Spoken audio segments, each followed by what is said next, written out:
Hey guys, Tim here from timkiptutorials.com, and today we're going to be starting an Android development series. And so in our first lesson, we're going to be installing Android Studio onto a Windows 7 operating system. The first thing you want to do is open up your favorite browser. I'm using Google Chrome, and you're going to go to developer.android.com/sdk/installing/studio.html #updating. And you'll see that there's an early access preview here. So if you just want to go ahead and hit the download Android Studio for Windows button. Right now the version is 0.2.x, and so we're going to go ahead and download. You want to accept their terms and conditions. Hit download again, and you'll see it's starting to download. While that's downloading, we're going to need to go over here, and if you've never downloaded the Java Development Kit, we're going to need to do that as well. So go to oracle.com/technetwork/java/java.se/downloads/index.html. Both of these links will be in the comment section below. And you're going to want to go ahead and click Download Java Platform JDK. At the time of this recording, the version is 7U40. So go ahead and hit download. And you're going to go down here, you're going to hit Accept License Agreement. And then you have a whole list of operating systems that you want to choose from. Now currently I'm running a 64-bit operating system, but in order to get Android Studio to recognize it properly, you're going to need to download the 32-bit, which is the Windows x86. So I'm going to go ahead and download that. Just click a link, you'll see it starts downloading there. And we're going to let both of those finish, and I'll be right back. And as you see, both of our files have completed download. And we're going to go ahead and install the Java Development Kit first. So we're going to go ahead and launch that. And it's going to bring up a dialog, just like any other installation file. Hit Next. You can hit Next again. And now it's going to go start its installation progress.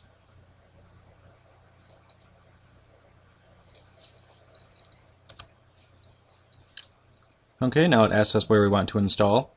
And we're just going to hit Next. We'll take note of our path. Hit Next. And now it's going to complete the installation progress. Okay, now that we have successfully installed the development kit, we can go ahead and hit Close. And now we will launch the Android Studio installation.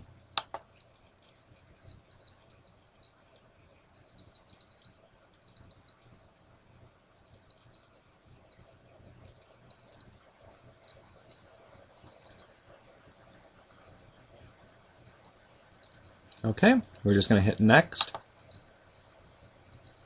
and it sees that the Android Studio has detected your JDK, which you just installed. Go ahead and hit Next again. Hit Next, and you can go ahead and hit Next and install. And we'll just let that finish installing. Okay, the installation is complete. Go ahead and hit Next. And we're going to uncheck Start Android Studio because there's one more step we need to take. In order for Android Studio to successfully start, we need to add a Java home environment variable to our system.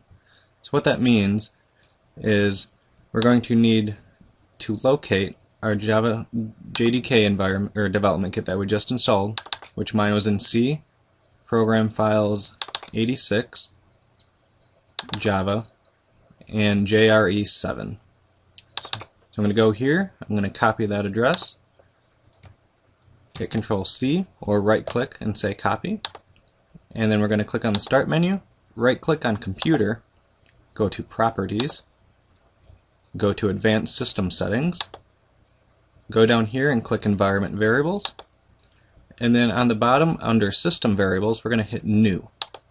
And for the variable name, we're going to type in all caps. We're going to say Java _ home.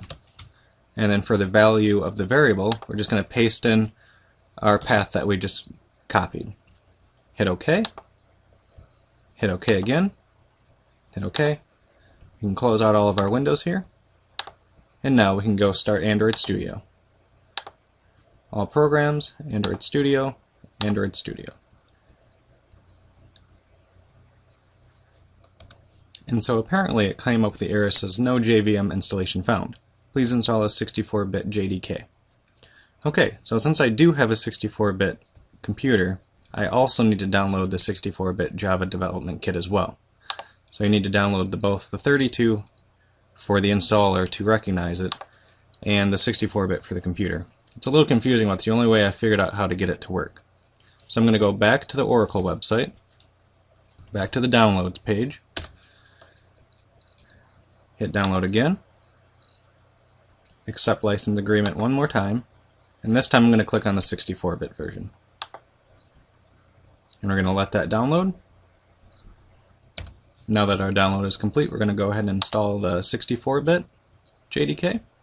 Hit next, next again, same process as before. Once again, we're at the spot where we pick our installation file, so just hit next, and we'll finish the process. Okay, and now that our installation is successful, go ahead and hit close. Now remember, we need to add that path that we just installed to our Java home environment variable. So this time we're going to right click on computer again, go to properties. Or I'm sorry, I forgot to get the path first. So go to where your Java Development Kit was just installed. Mine's under C, Program Files, Java, JDK. So then we're going to go ahead and copy that path, Control C or right click and copy. Now we're going to go back to our system, Advanced System Properties, hit Environment Variables, and we're going to change our Java home. We're going to hit Edit, and we're going to paste in our new path there. Hit OK. Hit OK again. OK. Close out all of our windows. And now we're going to try and start Android Studio again. Okay, so it appears that we've had another system error.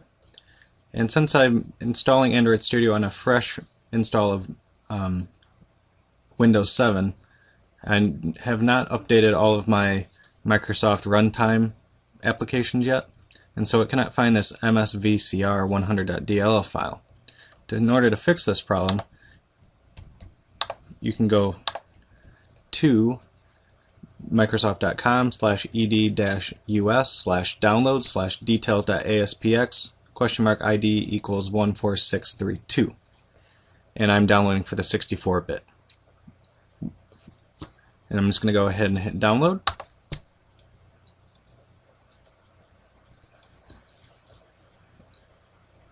And as that completes, I'm going to run that and accept the terms and conditions. Hit install.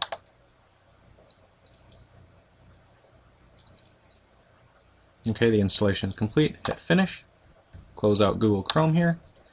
And now hopefully when we start Android Studio again, we're not going to have any problems. Okay, so we got the splash screen for Android Studio. Installation is complete. I do not have any previous versions of Android Studio, so I'm just going to leave the checked box as it is. Hit OK. And now we get the initial loading splash screen for Android Studio. And as you can see, we have the Welcome to Android Studio dialog, where you can create a new project, import projects, or open projects, or check out from version control like Git or Subversion. And even though we had a few bumps along the way, I hope that some of the issues I ran into will help you out as well. All the links for this tutorial will be in the comment section below. I hope you enjoy this tutorial, and I hope to see you back for some upcoming Android tutorials.